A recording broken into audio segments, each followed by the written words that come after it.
नमामि धन्वन्तरिमादिदेवं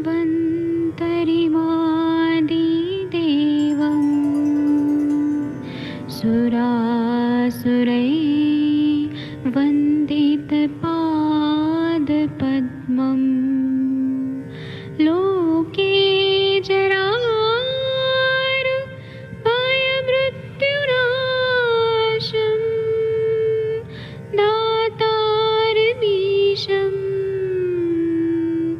विविधौषधीनां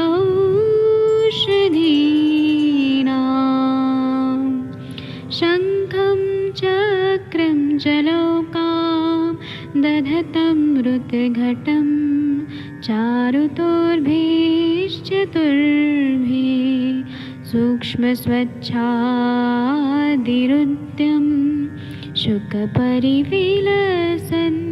मौलिमं भोजनेत्रं कालाम्बोदोज्ज्वलाङ्गं कटितटविलसत् चारुपीताम्बराढ्यं वन्दे धन्वन्तरिन्तं निखिलगदमिव प्रौढदावाग्निनीलम्।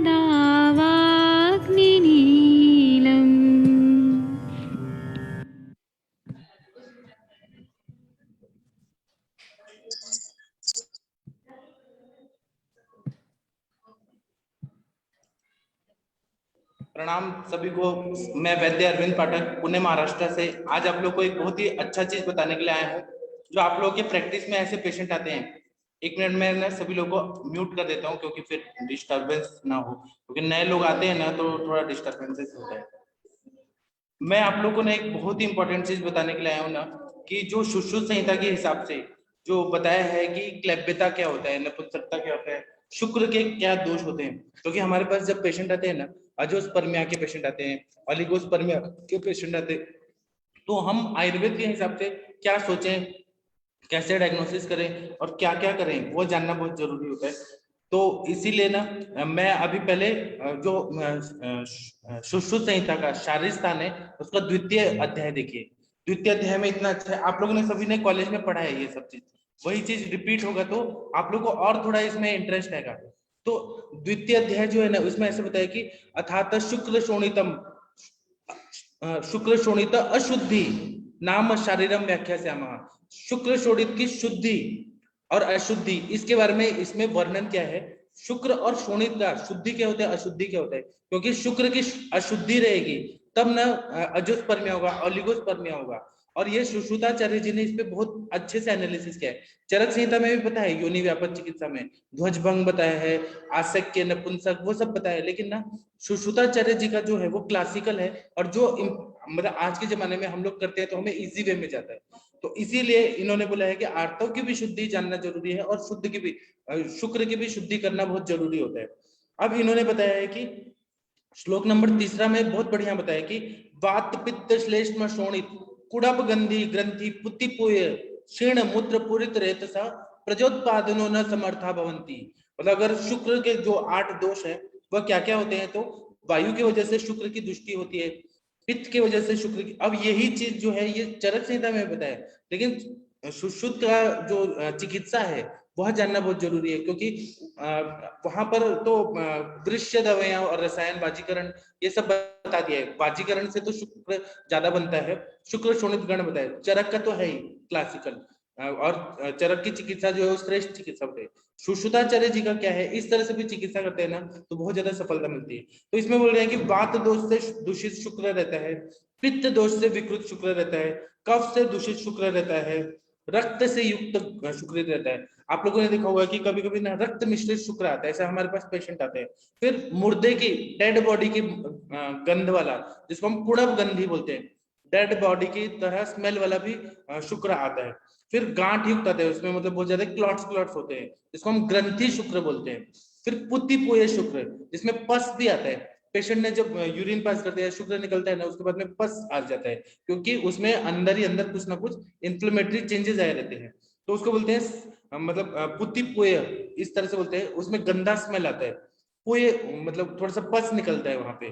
फिर प्रमाण में कम आना, अभी हम हमारे पास जब एंजियोस्पर्मिया के पेशेंट आते हैं, ओलिगोस्पर्मिया के पेशेंट आते हैं, तो जो वॉल्यूम रहता है ना वो 2 ml तक रहता है, या 5 ml नॉर्मल रहना चाहिए, लेकिन 1 ml या 1.5 ml इतना ही शुक्र निकल पाता है, कितना भी वो ताकत लगा दे और कितना भी उसको वृक्ष दवाएं दे।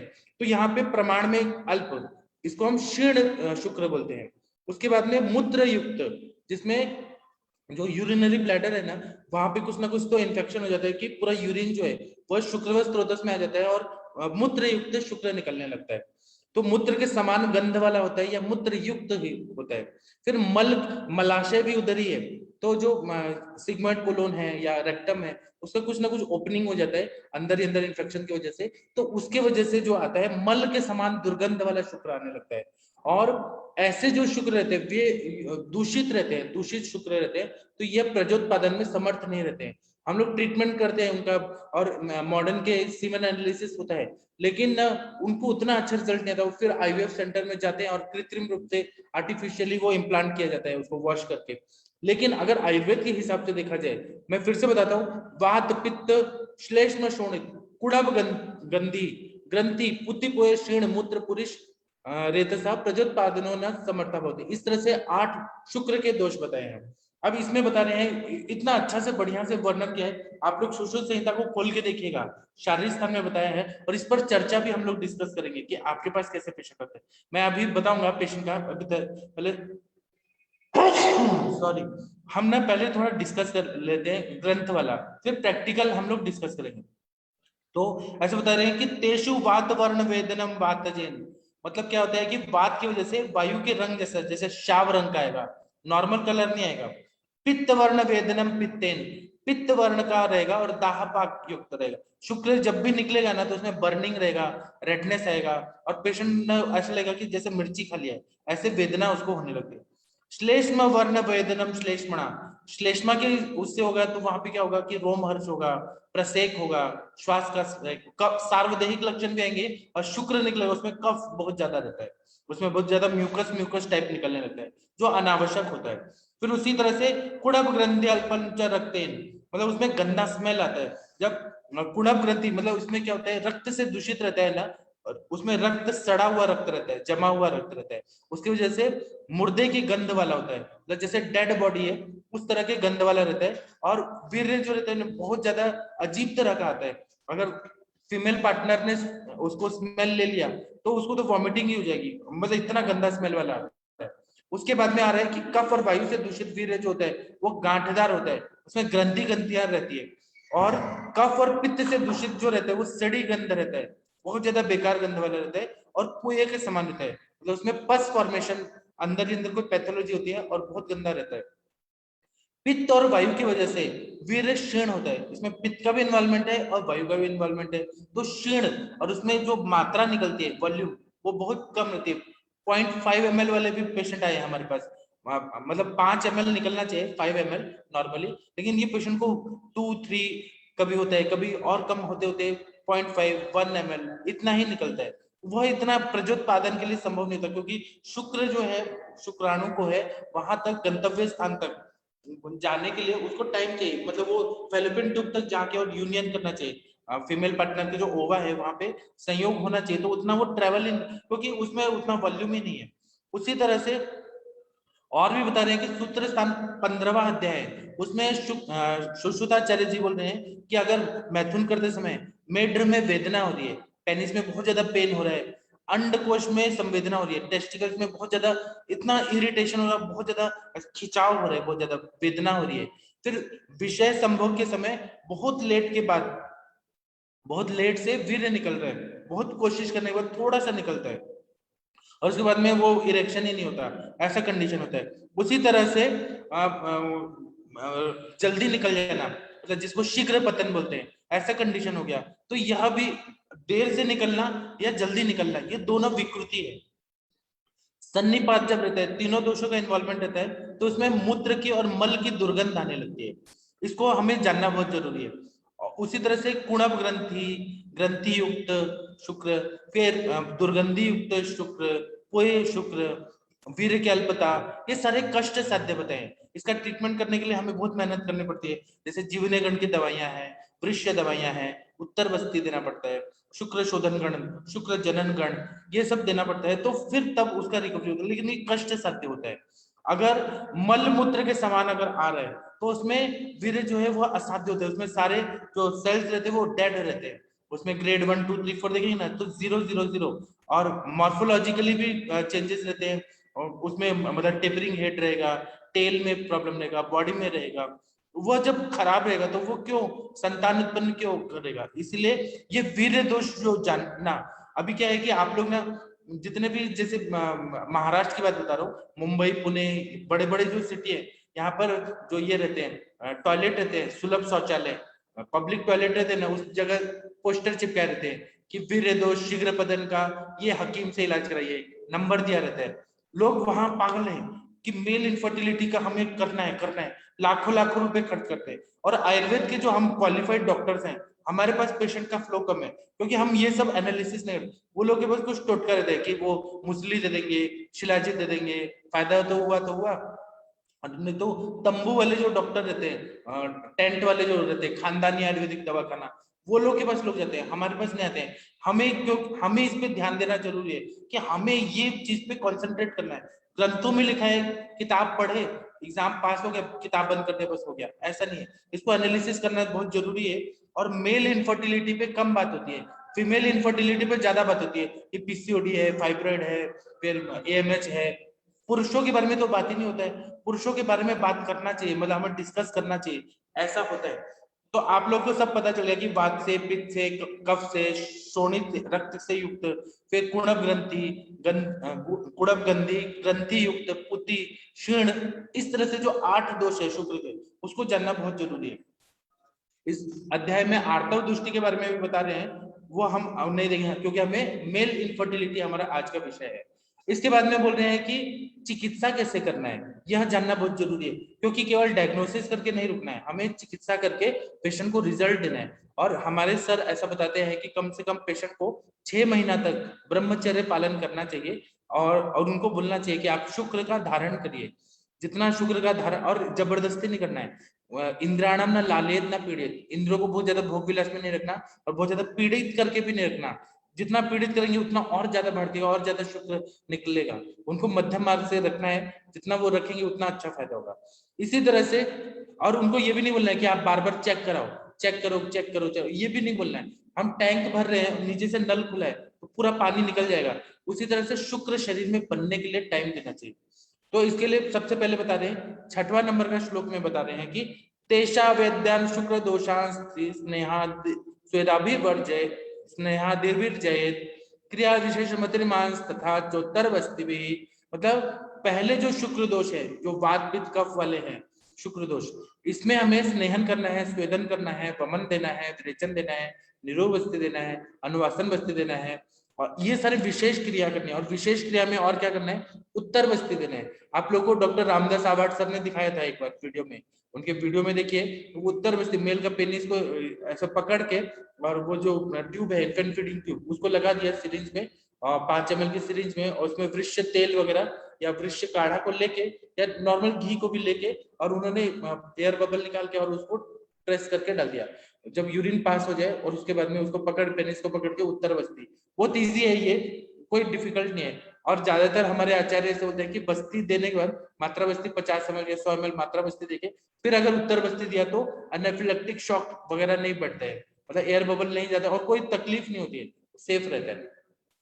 इसी तरह से आप लोगों को मैं अनम्यूट करता हूँ, आप लोगों को कुछ बोलना है तो आप मुझे रोकिए, क्योंकि आप लोग के प्रैक्टिस में से पेशेंट आने वाले भी हैं और आते भी होंगे। आप लोग कैसे चिकित्सा करते हैं, आप लोग डिस्कस कर सकते हैं।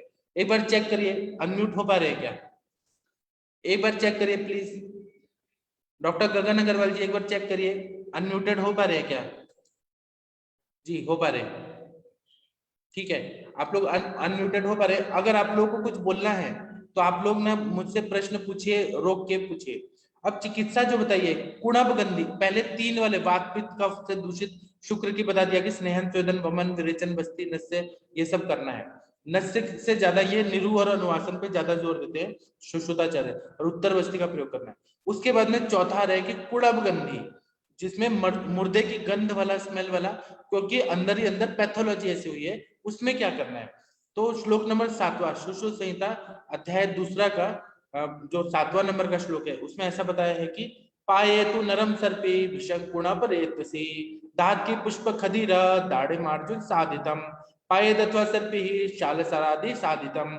अगर वैद्य ऐसा दिखता है कि उसका शुक्र जो है ना, और पेशेंट आते हैं हमारे पास, जब कपल आते हैं ना मेल फीमेल, तो उनकी वाइफ बोलती है कि सर इनका जो शुक्र निकलता है ना तो बहुत ज्यादा डेड बॉडी की तरह स्मेल आता है, इतना गंदा होता है कि उल्टी आ जाती है, वैसे वो बोलती है।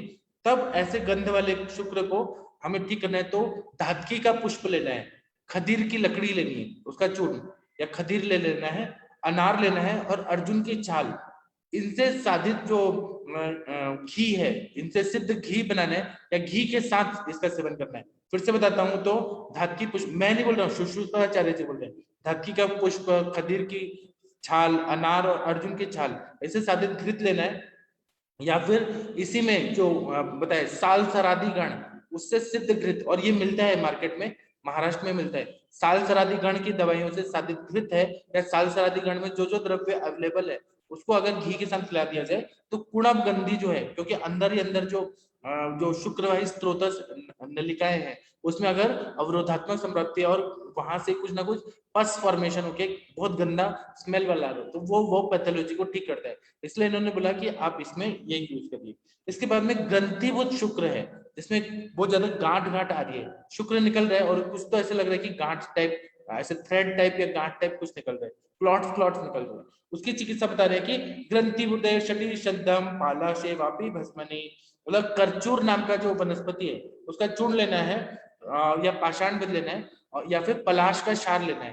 इससे सिद्ध जो घृत है वो, और हर शुक्र दोष में घृत कल्पना जरूर बताए, क्योंकि वह अपान का क्षेत्र है, अपान की दृष्टि है, तो इसलिए घृत कल्पना बोला है। इसका प्रयोग करने से बहुत अच्छा फायदा होता है, मेरे प्रैक्टिस में फायदा होता है, अभी आप लोग करेंगे तो आपको भी जरूर 100% फायदा होने वाला है। इसी तरह से बोल रहे हैं कि पोय शुक्र, जिसमें पस बहुत ज्यादा आ रहे हैं और वो भी अंदर ही अंदर सड़न है, शुक्र के निकलने के पहले या बाद में पूरे निकल रहे हैं। और ये केवल ग्रंथ वाली बात नहीं है, पेशेंट बोलते हैं, जो इनफर्टिलिटी के साथ आते हैं ना पेशेंट, वो बताते हैं ऐसा। हम लोग तो बोलते हैं कि आप शुक्र निकाल के दीजिए, मास्टरबेट करिए और शुक्र निकाल के दीजिए, हम देखते हैं तो ऐसा दिखता है शुक्र, मतलब ये सच बात है कि ग्रंथों में जो लिखा है वो दिखता है। तो ऐसा बता रहे हैं 9वां नंबर का श्लोक में कि परुषक वटादिभ्याम प्रख्य साधितम, मतलब परुषक गण के जो द्रव्य है, और या वटादी गण, मतलब बरगद का छाल, नेग्रोध, फिर जो ये शीरी वृक्ष के वृक्ष जो है, छाल वगैरह ले लिया, उससे सिद्ध घृत जो है उसको अगर हम पूरे शुक्र में दे देंगे तो बहुत अच्छा फायदा होगा। इसमें परुषकादि गण में ऐसा बता रहे हैं कि 8 औषधियां हैं, तो फालसा है, जो जो अवेलेबल है वो ले सकते हैं, फालसा है, द्राक्षा है, कटफल कायफल है, फिर अनार है, सागवान का फल है, और त्रिफला है।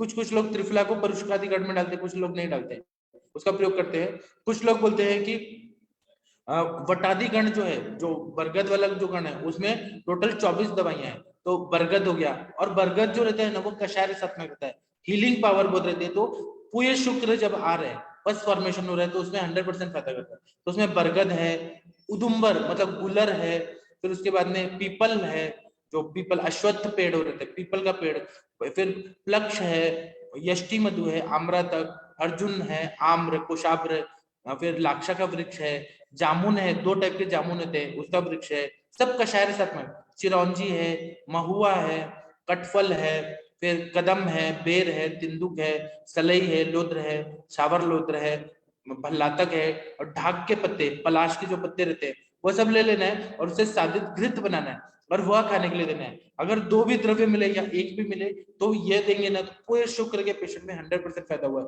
मैंने ऐसे पेशेंट ठीक किए, मुझे मालूम है, मेरे पास कुछ नहीं मिलता है तो मैं बरगद और पीपल का छाल लेके आता हूँ, उसको कूटता हूँ और उसको घृत सिद्ध करके या यष्टि मधु डाल के उससे सिद्ध करके देता हूँ, पेशेंट का सच में फायदा होता है, पूरे शुक्र आना पूरी तरह से ठीक हो जाता है। इसको खाने के लिए देना है या फिर बस्ती के, उत्तर बस्ती के रूप में भी दे सकते हैं। अगर उत्तर बस्ती के आप लोग एक्सपर्ट नहीं है तो खाने के लिए दीजिए, तब भी अच्छा रिजल्ट आएगा। इसी तरह से क्षीण रेतस, जिसमें ना जो मैंने बताया 5 ml से कम है, मतलब 0.5 ml या 1 ml कम मात्रा में शुक्र निकल रहा है, तो उसमें हमें क्या करना है, ऐसा बता रहे हैं कि प्रागुक्तम तच कर्म कार्य क्षीण रेतसी, मतलब जो सूत्र स्थान में बताया है कि क्षीण बल्य नाम का अध्याय है जिसमें वृक्ष दवाइयां देने के लिए बोला है, वह अगर देते हैं तो बहुत अच्छा फायदा होगा। इसके बाद में आता है कि पुरुष गंधी, जिसमें मलाशय से कुछ लीकेज हो रहा है और वो शुक्राशय में जाके और वहां पे पुरुष गंधी, ऐसा गंदा स्मेल आ रहा है जैसे जो हमारा पॉटी होता है ना, उस तरह के स्मेल वाला अगर गंदा शुक्र निकल रहा है, बहुत गंदा स्मेल, तो उसमें चित्रक, फिर उशीर और हींग, इससे बनाया हुआ जो घी है, सिंपल सिंपल है, चित्रक ले लिया, उशीर ले लिया और हींग ले लिया, इससे सिद्ध घृत दे दिया ना, तो वो उसको वो पैथोलॉजी को ठीक कर देता है। उसी तरह से बता रहे हैं कि स्नेहन देना है, वमन देना है, विरेचन देना है, निरुबस्ती देना है, अनुवासन देना है और उत्तर बस्ती देना है, इससे 100% फायदा हो जाता है। अब शुद्ध शुक्र का पहचान क्या किया है, आप लोग फर्स्ट ईयर में पढ़े हैं, फर्स्ट ईयर बीएमएस में एडमिशन लेने के बाद जब एनाटॉमी हम लोग पढ़ते हैं उसमें बताया है ये श्लोक, स्फटिकाभं द्रवम स्निग्धम मधुरम मधुगंधिचा शुक्रमिच्छन्ति के चेतु तैल शोधन निभम यथा, मतलब स्फटिक मणि के समान स्वच्छ होता है, पतला होता है, स्निग्ध होता है, चिपचिपाहट भी होनी चाहिए, मीठा होता है, स्मेल में थोड़ा उसको जो लोग टेस्ट करते हैं, जो लोग लेते हैं, वो थोड़ा मीठापन रहता है, इतना मीठा नहीं कि चीनी की तरह होगा, थोड़ा मधुर रसात्मक रहता है, मधु के समान गंध वाला होता है, अच्छा जो प्लीजेंट स्मेल इस तरह का होता है, ऐसा सुश्रुत जी का है। और कुछ लोग ऐसे बोलते हैं कि यह तिल तेल के समान होता है या मधु के वर्ण के उस तरह का कलर का होता है। हमें ये सब जानने के बाद आगे चिकित्सा करना है। अभी आप लोग कुछ बताइए इस बारे में, मैं बोलते बोलते थक गया, आप लोग थोड़ा मुझे ब्रेक दीजिए। डॉक्टर विनीता चौहान जी, डॉक्टर रमन गर्ग जी, डॉक्टर विकास जी, आप लोग क्या देते हैं आपके पास अगर मेल इनफर्टिलिटी के पेशेंट आते हैं, तो इस तरह से डायग्नोज करते हैं आप लोग?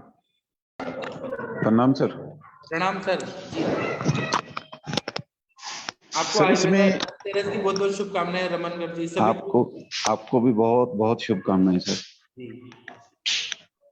सर इसमें ज्यादातर तो जैसे एक पेशेंट में जैसे पस सेल आ रहे हैं वीरेज में, जहाँ पतलापन है, ऐसे पेशेंट आते हैं ज्यादा जी। तो उसमें बरगद का जो दूध रहता है वो बढ़िया काम करता है उसमें जी। तो उससे भी अच्छे हो जाते हैं। बाकी वंग है, त्रिवंग है, वो पेशेंट के हिसाब से कशी शादी जो भी मतलब मौके के सिचुएशन के हिसाब से यूज कर लेते हैं जी। तो आ जाते हैं रिजल्ट अच्छे, कोई ऐसी बात। और किसी का कुछ एक्सपीरियंस है तो बताइए। डॉक्टर कुलभूषण जी, गगन अग्रवाल जी, मेल इनफर्टिलिटी के पेशेंट आते हैं आपके पास, मतलब शुक्र दोष रहता है, अजोस्पर्मिया, ओलिगोस्पर्मिया? मैं कुछ ऐसे आप लोग को हार्ड क्वेश्चन नहीं पूछ रहा, आप लोग आते हैं तो बता दीजिए। डॉक्टर कुलभूषण जी, डॉक्टर टिंकल यादव जी, हाँ जी, आपके पास ऐसे पेशेंट आते हैं तो बताइए। मेरे पास ऐसे भी पेशेंट आते हैं जिनका टेस्टोस्टेरोन लेवल बहुत कम रहता है, तो उसमें हम वृक्ष दवाइयां देते हैं ना, जैसे मनमथ रस दे दिया, कामिनी विद्रावण रस दे दिया, रसेंद्र काम चूड़ामणि रस, शुक्र वल्लभ रस, फिर शुक्र मातृकावटी, स्वर्ण मकर ध्वज, जो वृक्ष दवाइयां हैं वह देने से 100% उनका ये फायदा हो जाता है। शीर्ण शुक्र सर जी बताइए। सर अभी आपने जो कहा ना टेस्टोस्टेरोन लेवल कम रहता है, सर वो पेशेंट तो चलो एक्चुअली आते हैं, केस ठीक भी होते हैं, पर सर मेरे पास ना कल एक बड़ा एक बच्चे का केस आया था जी। उसमें सर 12 साल का ही बच्चा है अभी, तो उसको ना थोड़ी सी गायनेकोमेस्टेशिया की प्रॉब्लम स्टार्ट हुई थी जी। तो सर उसका टेस्टोस्टेरोन लेवल सिर्फ लेस देन 2.50 आया है। उसमें तो शुक्र जो है ना वो विकृत जाके, क्योंकि शुक्र व त्रयोदश का मूल स्थान क्या बताया सुश्रुत ने कि स्तन और शेफ, ऐसा बताया। तो शुक्र गैनेकोमेस्टिया क्या है कि शुक्र के स्तनों में जाके शुक्र चला गया है, विकृत विमार्गमन हो गया है, तो उसको नॉर्मल लाना है। तो पुष्प धनवारस अच्छा काम करता है, चंद्रप्रभा बट्टी अच्छा काम करता है, विरेचन जैसे इसका प्रोलैक्टिन लेवल भी लो ही है, 4.03 आया है, फिर उसके साथ सभी हार्मोन्स टेस्ट करवाए थे, वो सभी लो लेवल पे ही आए हैं। तो आप क्या दिए दवाई? सर मैंने अभी दिया नहीं, अभी तो पेशेंट के रिपोर्टिंग करवाई थी सर, तो वो मेरे पास 2 या 3 दिन बाद आएंगे, तो रिपोर्ट उनकी मेरे पास आज आई थी, तो मैं वही देख रहा था बच्चे का मीन्स टेस्टोस्टेरोन लेवल भी लो, एस्ट्रोडल लेवल भी लो, प्रोलैक्टिन लेवल, ल्यूटिनाइजिंग हार्मोन और फॉलिकल स्टिमुलेटिंग हार्मोन सर सभी ही इसके लो आए हैं बच्चे के। 12 साल का बच्चा, मैंने तो जस्ट एक वैसे हल्का सा मेरे को डाउट लगा था गायनेकोमेस्टेशिया का, तो उनका हार्मोन का टेस्ट कराया था। मेरे को थोड़ा ये भी फीचर लगा कि जैसे बच्चे की 12 साल की ग्रोथ हो गई है, उसके हल्के से फेस पे थोड़े से बाल आने चाहिए जैसे होता है, तो ऐसा कुछ लगा नहीं था, तो फिर मैंने वैसे हार्मोन टेस्ट करवाए थे। जी। तो सर अब यही सोचा था कि बच्चे के केस सबसे पहले आप क्या करिए कुलभूषण जी, आपने पहले तो वायु का अनुलोमन कराने के लिए उनको विरेचन दे दीजिए, क्योंकि विरेचन का काल भी चल रहा है और कोष्ठ शुद्धि हो जाएगी। कोष्ठ शुद्धि से डबल फायदा होता है, एक तो पित्त निकल जाता है, मल निकल जाता है। दूसरा ना क्या होता है कि जो स्पर्मेटिक आर्टरीज और वेन्स है ना, वहां से ब्लड सर्कुलेशन अच्छा होने लगता है। ठीक है। तो उसका फायदा इतना अच्छा होता है स्पर्मेटोजेनेसिस में विरेचन के बाद। ऐसा रिसर्च पेपर आया है, एमडी का आप देखिएगा गूगल स्कॉलर में, कि रोल ऑफ विरेचन चिकित्सा इन ये जो है लो स्पर्म काउंट, एंजियोस्पर्मिया, ओलिगोस्पर्मिया। हाँ, तो विरेचन से सच में फायदा होता है, क्योंकि स्त्रोतोरोधजन्य संप्राप्ति को हम भंग करते हैं, स्त्रोतस खोल देते हैं ना, बहुत अच्छा फायदा होता है। अडल्ट में तो मैं किसी भी स्पर्म पेशेंट को मेडिसिन देनी होती है ना, तो 2 या 3 दिन सर उनको नॉर्मल शुद्धि पे रखते हैं, इवन तक कि सर जी आपका कुलभूषण जी म्यूट हो गया। हाँ उनको सर कुछ ना कुछ भी से मेडिसिन पहले शोधन, थोड़ा शोधन करके फिर ही स्टार्ट करते होते हैं एडल्ट केस में। तो सर ये बच्चे का केस आया था, तो सर इसमें बस यही लेना था कि इसका भी थोड़ा विरेचन देके फिर आगे वही पुष्पधनुवा रस वगैरह ये शुक्र माते का ऐड करेंगे सर, कुछ अलग से लेना पड़ेगा? आप यही तो दीजिए, शुक्र वल्लभ रस बहुत अच्छा काम करता है। पहले विरेचन कराइए, उसके बाद में उनको बोलिए ब्रह्मचर्य पालन करें, और ब्रह्मचर्य पालन करने के साथ में ये और सिंपल सिंपल वृक्ष योग हमारे सर का है, जमदग्नि सर का, उसमें अश्वगंधा है, फिर उसमें अश्वगंधा है, मुसली है, गोक्षुर है, शुंठी है, पुनर्नवा पुनर्नवा शतावरी है, ये सबसे शुक्र बढ़ जाता है। ठीक है, ठीक है, ठीक है, थैंक यू सर। हाँ, और टेस्टोन लेवल भी बढ़ता है। मैंने तो एक पेशेंट को केवल कपिकच्चू का जो ये होता है कौंचा पात, वो केवल दिया और ड्राई फ्रूट खाने के लिए दिया, और कोई परहेज नहीं। मैंने बोला जो खाना है खाओ, और उसका बढ़ गया, इससे टेस्टोन लेवल भी बढ़ गया, और वो उसकी वाइफ कंसीव भी होगी उससे। ठीक, ठीक है सर, ठीक है सर, हाँ थैंक यू सर। सर कई सर प्रणाम। प्रणाम यादव जी, कैसे हैं सर? सर मैंने सर बस आशीर्वाद है आपका, बहुत अच्छे हैं आप। सभी लोगों को धन्वंतरि दिवस की बहुत बहुत शुभकामनाएं। आपको भी शुभकामनाएं, आपका दिन मंगलमय हो, आपका पूरा साल अच्छा जाए। जी जी सर, जी सर, आप ऐसे लोगों का मेरे सर बताते हैं, हमारे गुरुजी बताते हैं कि धन्वंतरि भगवान का आज जिसने दिल से प्रार्थना की, भले वो 5 मिनट का हो, उसका साल भर में पेशेंट हमेशा रहते हैं और उसको यश कीर्ति प्राप्त होता है। इसलिए आप लोग हाथ जोड़ के प्रार्थना बस कर लीजिए कि भगवान हमें अच्छी सद्बुद्धि दें, फिर देखिए साल भर आपका अच्छा जाएगा। जी सर। जी सर मेरा प्रश्न ये था कि मेरे पास में 1-2 मरीज पित्तज गृहिणी के आए, तो मैंने उनको देखा सर के उनमें जो है शुक्र काफी पतला पतला निकलता है, हाँ, और जब चिकित्सा करते हैं सर तो काफी असुविधा रहती है, समझ में नहीं आता है कि गृहिणी की चिकित्सा पहले शुरू करें या शुक्र की चिकित्सा पहले शुरू करें, और बहुत आप मुश्किल अग्नि से की ठीक। चिकित्सा करिए। जी सर, तो उसमें सर कौन से द्रव्यों से शुरू करें पहले? आप दीपन पाचन अनुलोमन। तो फिर सर पित्त बढ़ने लगता है एकदम, उनका ये दिक्कत आती है।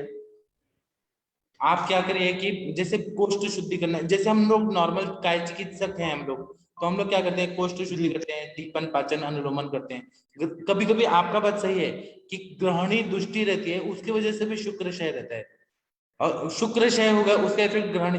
आप लोग ने देखा होगा कि जो लोग पॉर्न वीडियोस वगैरह बहुत ज्यादा देखते हैं, तो उन लोगों का अग्नि वीक रहता है, आप लोगों ने देखा होगा। फिर वो लोग ये बोलते हैं कि हमारे दांत भी टूट रहे हैं, हमारे ज्वाइंट पेन हो रहा है, जो प्रतिलोम क्षय हो रहा है, तो उसमें ग्रहणी दृष्टि होती ही होती है, क्योंकि मज्जा का भी क्षय होता है। शुक्र का क्षय होगा ज्यादा तो मज्जा का होगा, या पित्त धरा गला से मज्जा धरा गला, मज्जा धरा गला का दृष्टि होगा तो अपने पित्त धरा गला का होगा। तो हमें ग्रहणी पे क्या करना है कि पहले ग्रहणी को शुद्ध करना है, पहले आप वमन विरेचन ऐसे कुछ कराइए, और उसके बाद में ग्रहणी पे स्ट्रॉन्ग करने के लिए परपट्टिकल या हम आसवरिष्ठ कुछ देते हैं, द्राक्षारिष्ट ऐसे देना है।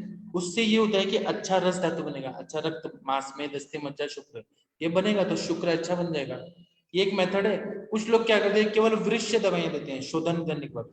कुछ लोग क्या करते हैं कि रस धातु अच्छा करते हैं, रस पाचक, रक्त पाचक, मांस पाचक, मेदो पाचक, इस तरह से देते हैं। हर मेथड से रिजल्ट आता है। और टेस्टोस्टेरोन लेवल को अच्छा करना है, जितने भी हार्मोन्स हमारे बॉडी में वो रस पाचक और रक्त पाचक से ज्यादातर अच्छे ही हो जाते हैं। इसको हमेशा याद रखिएगा। टिंकल यादव जी। जी सर। वो आपकी पेशेंट का क्या हुआ? आपने सर वो अभी का जीरोक्स निकाल रही हैं, जीरोक्स निकाल के फॉर्म फिल करें। ठीक है, आप करिए। और आप लोग ने इस ये क्षेत्र में आइए, मेल इनफर्टिलिटी में आप लोग आइए, और यहाँ जो लेडीज डॉक्टर है वो लोग भी आइए, आप लोग करिए इस पे। मतलब हमें ना, हम आयुर्वेद वाले नहीं करेंगे तो आईवीएफ वाले तो कितना पैसा ले ही रहे हैं ना।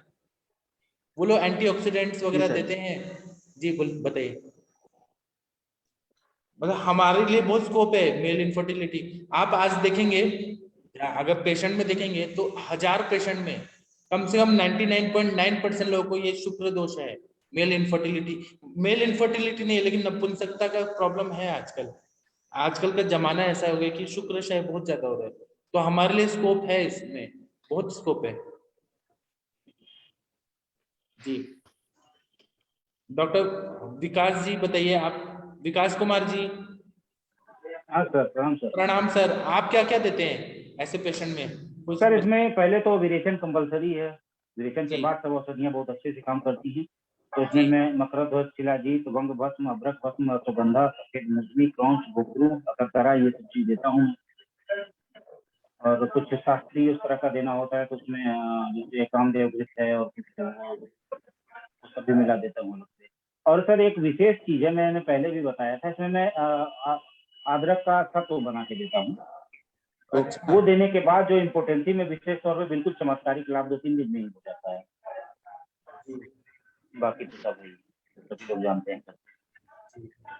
और आपके दवाई के साथ दूध का क्या रोल रहता है, मिल्क का क्या रोल रहता है आपके साथ? नहीं, मिल्क के साथ तो दिया ही जाता है, वो तो अनुपान रहता ही है मिल्क का। ठीक है, बहुत बढ़िया बताइए सर। और डॉक्टर मृत्युंजय सिंह जी, आप लोग कुछ बताएंगे? डॉक्टर विनीता चौहान जी, आपने कुछ केसेस सॉल्व किए होंगे तो बताइए कृपया। डॉक्टर पूजा जी, चिराग त्यागी जी, कुछ केसेस सॉल्व किए हैं तो बताइए, नहीं तो मैं आपको कुछ थ्योरेटिकल और बताता हूँ। अभी सुश्रुत संहिता में ऐसा बताया है कि नपुंसक के कुछ टाइप बताए। नपुंसक को भी समझना हमें जरूरी है। अगर क्रोमोसोमल डिफेक्ट आता है तो नपुंसक कैसे होते हैं। पहले के ये सारे आचार्यों को मालूम था कि एक्सेस क्रोमोसोम्स अगर गड़बड़ हो जाए तो क्या होते हैं। अब उन्होंने क्रोमोसोम थेरेपी पे न ध्यान देके वो किस तरह से बर्ताव करते हैं, क्या होते हैं, इसके बारे में लिखा है। तो सुश्रुत संहिता में शारीरिक स्थान में दूसरा अध्याय देखिए, इसमें 41 नंबर का श्लोक है कि पित्रोत्यल्प बीजत्वात् आसक्यः पुरुषो भवेत् स शुक्रम प्राश्य लभते ध्वजोषायम संशयम। इसमें ऐसा बता रहे हैं कि माता पिता के अत्यल्प शुक्र के कारण, मतलब माता में भी शुक्र कम है, पिता में भी शुक्र कम है। शुक्र वस्त्रोता से थोड़ा यह है कि मतलब उसमें कम शुक्र है, उसके वजह से जो नपुंसक पैदा होता है उसका नाम है आसक्य नाम का नपुंसक। तो वह क्या करता है कि दूसरों का शुक्र का पान करता है। उसको क्या है कि दूसरों का लिंग उत्थान देखेगा ना तो उसको बहुत उत्तेजना मिलती है, उसको अच्छा लगता है। मेरे पास एक पेशेंट आए थे, कुछ बच्चे आए थे, तो वो अपने कुछ ऐसे रिलेटिव का इलाज करने आए थे। तो वो एक बार बोले कि सर हमारे इधर ना एक सर माजी, मतलब पूरा जो एक्स सरपंच होता है वो क्या करता है कि वो बॉयज को बुलाता है और वो 100 रुपए देता है, और वो क्या करता है कि मास्टरबेट करता है, हस्त मैथुन करता है, हाथ से शुक्र निकालता है और उसको अच्छा लगता है। और ऐसे उसने बहुत सारे लोगों को बोला है कि तुम ऐसे लोग आओ, मैं निकालूंगा और मुझे अच्छा। ये आसक्य नपुंसक ऐसे पाए जाते हैं, अभी आज के जमाने में भी हैं। उसी तरह से है सौगंधिक नपुंसक। इसके बाद में 42 नंबर का श्लोक बता रहे हैं, सह योन सह पुति योनो जायत सौगंधिक संगीता स योनिशेफ स्वर्गंध्य माग्रह लभते बलम। मतलब जो दूषित योनि में पैदा हुआ है, मतलब अब योनि शब्द है यहाँ गर्भाशय लिया है, वहां पे गर्भाशय की दृष्टि है बहुत ज्यादा, और वह सौगंधिक नाम का रहता है, उसको उत्तेजना मिलना होता है। तो वह क्या करता है कि लिंग को सूंघता है या योनि को सूंघता है, तब उसको मतलब उसको अच्छा लगता है, तब वो उत्तेजित होता है। नॉर्मली वो नहीं होता है, बाकी वो नपुंसक रहेगा। जब स्मेल लेगा, उसका गंध आएगा, तभी उसमें ऐसे जागृति होगा। ये जो नपुंसक होते हैं ये पिता नहीं बन सकते हैं, ये नपुंसक ही होते हैं, लेकिन बस इनका सेक्सुअल जो रहते हैं इरेक्शन, मतलब जो ये चीज होना, मतलब उनको उत्तेजना आना, ये कब होता है तो वो कुछ सुगंध लेते हैं तब। और ये कहाँ उत्पन्न होते हैं तो दूषित गर्भाशय से उत्पन्न होने वाले जो रहते हैं वो नपुंसक इस तरह से होते हैं। इसी तरह से कुंभिक नपुंसक बता रहे हैं 43 नंबर का श्लोक। स्वे गुदे अब्रह्मचर्याद स्त्रीषु कोमत प्रवर्तते कुंभिका सतु विज्ञ। मतलब एक मनुष्य जो है दूसरे पुरुष से गुद द्वार से मैथुन करता है। जो गे लोग रहते हैं, मतलब दो पुरुष अगर कर रहे हैं, गे लोग अगर सेक्स कर रहे हैं और उसके बाद में किसी स्त्री से कर रहे हैं, तो जैसे थ्रीसम हो गया, फोरसम हो गया, पहले गे लोगों ने कर लिया उसके बाद किया, जो फिर उस तरह से नपुंसक पैदा होगा उसको बोलते हैं कुंभिक नपुंसक। तो इसमें क्या होता है कि पहले और वो क्या होता है कि जब गे लोगों ने कर लिया, दो लोगों ने, इसमें घिरने वाली बात नहीं है, ये एज ए डॉक्टर हमें समझना जरूरी है। तो अगर ये पहले गे लोग कर लेंगे, पूरा इरेक्शन होगा, शुक्र निकल जाएगा, उसके बाद में जो उनका पेनिस होगा वो थोड़ा शिथिल होता है और तब वो स्त्री के पास करते हैं, उतना फिर उसमें उत्थान नहीं होता। तो एक कुंभिक नाम का नपुंसक रहता है और ये क्या करता है कि इसमें भी नपुंसकता रहती है। इसी तरह से ईर्ष्यक नाम का नपुंसक जो है वह श्लोक नंबर 44 में बताया। ईर्ष्यकम शृणु चापरम दृष्टवा वै मन्येषां वैवाहिकः प्रवर्तते ईर्ष्यक स च विज्ञः। मतलब ईर्ष्यक नामक जो है ना वो दूसरों को देखता है मैथुन करते हुए, या तो वो पॉर्न वीडियोस देखेगा, एरोटिक वीडियोस देखेगा, एडल्ट वीडियोस देखेगा, तब उसको उत्तेजना होगी, नॉर्मली उसको नहीं होती है। ये भी पिता नहीं बन सकते हैं, ये नपुंसक ही होते हैं, बस इनमें कितना इसमें ताकत रहती है वो देखना जरूरी है। तो ये ईर्ष्यक नाम। दूसरा होते हैं षंड नामक नपुंसक होते हैं। श्लोक नंबर 45 देखिए। षंडकम शृणु पंचमम यो भार्यामर्तो मोहाद अंगनेव प्रवर्तते तथा स्त्री चेष्टा करो जायते षंड संगीता। मतलब ऐसे षंड जो रहते हैं ना, जो स्त्री के ऋतुकाल में, इन्होंने ये बताया कि ये कब कैसे होते हैं षंड नाम के। जब मेंसेस आए हैं ऋतुकाल में, उनको अपने पे कंट्रोल नहीं रहता जो पुरुष है, और उस टाइम पे वो मैथुन करते हैं और उनसे फिर जो संतान हो जाती है, जो ओवल्यूशन पीरियड में नहीं है, बाय मिस्टेक हो गए, ऐसे जो होते हैं वह षंड नाम के होते हैं और वो स्त्री के समान चेष्टा करते हैं, मतलब वो हाव भाव, चलना फिरना, ये सब। मेरे पास एक पेशेंट आए थे, वो इसी तरह के थे, वो ज्यादा हिलते रहते थे और वो बोलते थे ना तो एकदम ऐसा लगता था कि वो नपुंसक ही है, और उनको बच्चे नहीं हुए और हमें बाद में पता चला कि वो वमन करने आए थे, वो सच में नपुंसक थे। मतलब स्त्रियों का हाव भाव ज्यादा रहता है, पुरुषों का कम रहता है। और कुछ तो ऐसे आते हैं कि ब्रेस्ट डेवलपमेंट भी होते हैं और उनको मेंसेस भी आते हैं, ऐसे नपुंसक भी आते हैं। और कुछ में योनि द्वार भी रहता है, दोनों चीज रहता है, मेल फीमेल दोनों रहता है। कुछ में फेमिनिन कैरेक्टर ज्यादा रहते हैं, कुछ में मेल कैरेक्टर ज्यादा रहते हैं, अलग अलग तरह के नपुंसक होते हैं। एक और बता रहे हैं नारी षंड। नारी षंड 46 नंबर के श्लोक में बता रहे हैं। ऋतो पुरुषाद यद्वापि प्रवर्तते आंगना यदि तत्र कन्या यदि भवेसा भवे नर चेष्टिता। मतलब स्त्री अगर पति को सुला देती है और ऊपर बैठ के अगर करती है, इसके वजह से मैथुन करती है, तो जो संतान उत्पन्न होती है वो लड़की होती है, लेकिन वो पुरुष जैसा ज्यादा बर्ताव करती है, और वो इसकी वजह से नारी षंड इस तरह के भी संतान होते हैं। इसी तरह से आसेक के मतलब मुंह में वीर्य लेने वाला, सुगंधी मतलब योनि और लिंग की सुगंध लेने वाला, कुंभिक मतलब गुद मैथुन करने से उत्पन्न होने वाला, ईर्ष्या मतलब गुद में मैथुन करके गे में करने के बाद फिर स्त्री के साथ करने वाला, वो होता है कुंभिक। ईर्ष्यक मतलब दूसरों का मैथुन करके उत्तेजित होने वाला। ये चार नपुंसक जो रहते हैं इनमें शुक्र रहता है, बाकी जो रहते हैं उसमें शुक्र नहीं रहता है, इस सबको जानना चाहिए। इसी तरह से एक और चीज बता रहे कि दो स्त्रियां अगर लेस्बियंस अगर कर रही हैं, तो अगर उनमें गर्भ रह गया, एक में रह गया और वो ऐसे कर रहे हैं, तो उनमें अस्थि रहित इस तरह से गर्भ की उत्पत्ति होती है। मतलब सारे चीज रहेंगे लेकिन उसमें जो पित्रज भाव रहता है, मतलब दाढ़ी मुझे आना, बोन्स रहना, ये सब नहीं रहता है, ऐसा आगे कहीं पर बताया। तो हमें ना ये जो नपुंसकता है, मेल इनफर्टिलिटी, इनको जानना बहुत जरूरी है।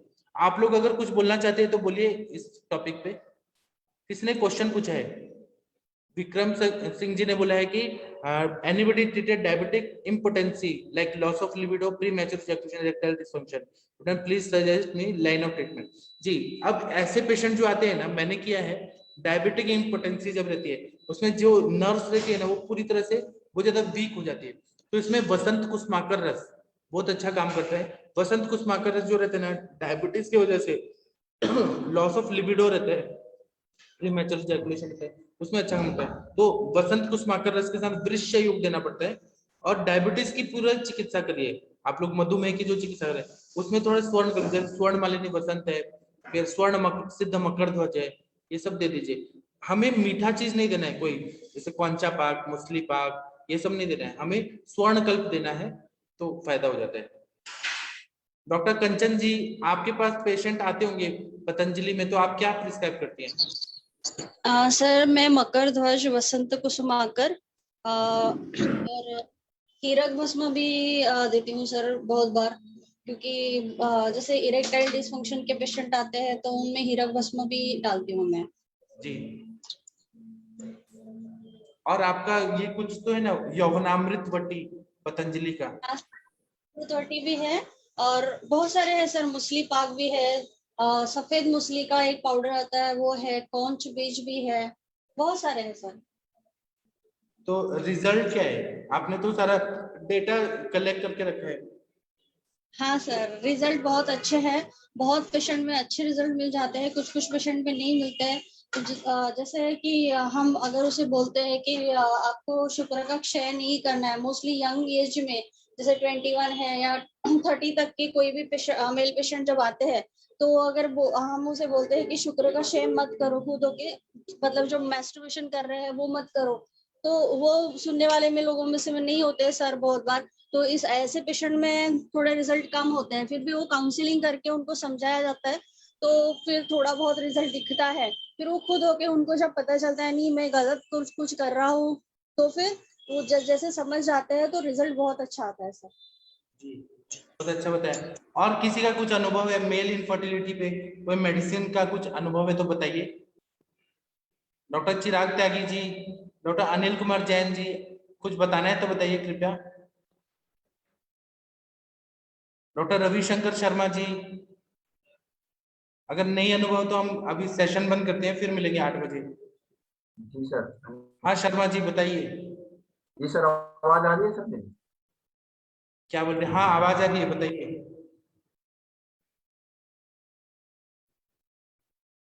डॉक्टर शर्मा जी चले गए। डॉक्टर रविशंकर शर्मा जी, तो सुनिए अभी हम ना सेशन बंद करते हैं। मेल इनफर्टिलिटी पे मैं नेक्स्ट लेक्चर फिर रखूंगा, तो मैं बताऊंगा। तो 8 बजे तक आप लोग आ जाइए, थोड़ा भी ब्रेक देते हैं, फिर मिलते हैं, ठीक है? प्रणाम सभी लोगों को, नमस्ते।